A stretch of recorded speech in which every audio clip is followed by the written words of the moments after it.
Chapter 1. Katie discovers the dip. Katie was in class one day when Mojo had a brilliant idea. "Katie, I've had a brilliant idea," said Mojo. "We're taking Miss Clara's art class." "No way," said Katie. "I'm a mathematician, not an artist." "Or maybe you're just not an artist yet," said Mojo. "Well, I guess you're right. Let's do it," said Katie.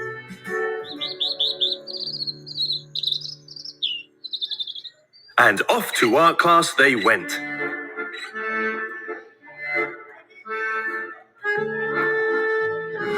Everyone was having a great time. Everyone, that is, except Katie. "Well, Katie, I'm already on my way to artistic greatness," said Mojo. "How's it going with you?" Terrible," said Katie. "It just doesn't look right." "Ooh," said Mojo. "You must be pretty nervous about the big show then, huh?" "What show?" said Katie. Mojo had forgotten to mention that Miss Clara's art classes always ended with a big show to celebrate the monster's artwork. This terrified Katie. Struggling in class was bad enough.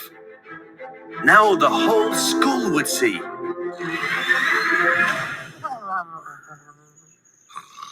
Katie tried to forget about the big show by diving into a book about her favorite inventor.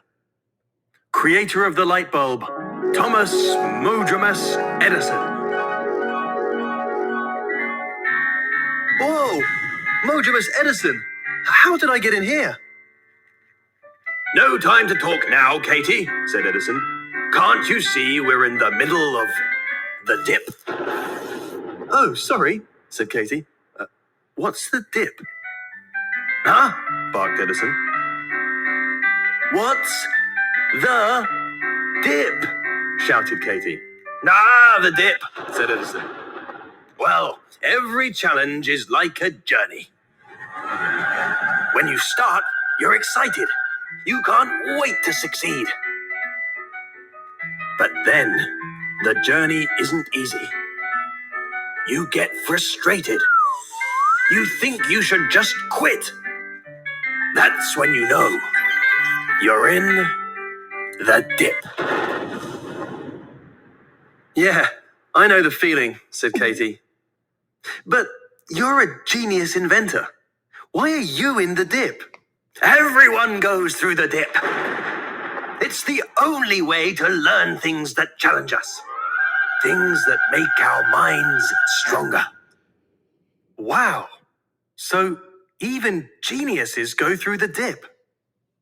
But hold on, how do you get out of the dip? But just then, Mojo interrupted Katie's reading to say, "Lunchtime! Bruce says we're having sloppy joes. Let's go!" Chapter 2. Will Katie escape the dip? Last time, Katie learned about the dip. The struggle that everyone goes through, even geniuses like Mojomus Edison. Katie couldn't wait to tell her friends about the dip. "Whoa, that's a totally rad idea, Katie," said Bruce. "But how does one get out of this dip?" "I'll find out right after lunch," said Katie. "I just have to read the rest of the book." After lunch, Katie couldn't wait to find the book and get out of the dip. She bolted to the library, only to find the book was gone. And Katie was crestfallen. The next day, Katie kept painting, but her heart wasn't in it. "Yo, Katie! Are you out of the dip yet?" said Bruce. "Oh, totally," said Katie. But the truth was that without the book, Katie had no idea how to get out of the dip. Suddenly, she saw something out of the corner of her eye. She couldn't believe it. It looked just like the dip. What do you think of my painting, Katie? It was Miss Clara. You know about the dip? Said Katie. Miss Clara, you have to tell me how to get out of the dip before the big show. Oh, said Miss Clara. Well, let's see what we can learn by watching Mojo. I'm not so sure about that, said Katie. I don't know if you've seen Mojo's work, but he's not exactly Vincent van... Whoa. Wow. It's so much better. How did he do that? You tell me, said Miss Clara. Watch. Katie watched Mojo closely. I've never seen him so focused, she said. Oh, he's just made a mistake, said Miss Clara. Watch what he does now. What was that? Said Katie. That, said Miss Clara, was Mojo's neurons getting much stronger. All because he stopped to reflect on his mistake. Oh, said Katie. Wait, what do you mean he stopped to reflect? To reflect, said Miss Clara, is just to look at your work and think really hard about how to make it better. Mojo reflects all the time. That's what gets him out of the dip. Wait, that's how you get out of the dip? It seems so simple. It is simple, agreed Miss Clara. But that doesn't mean it's not powerful. If you reflect often enough, the results may just surprise you. Katie still couldn't believe how much Mojo had improved. But she wondered, could she escape the dip? Chapter 3. The Big Show. 'Twas the evening before the big show. Katie was in her room, putting the finishing touches to her painting.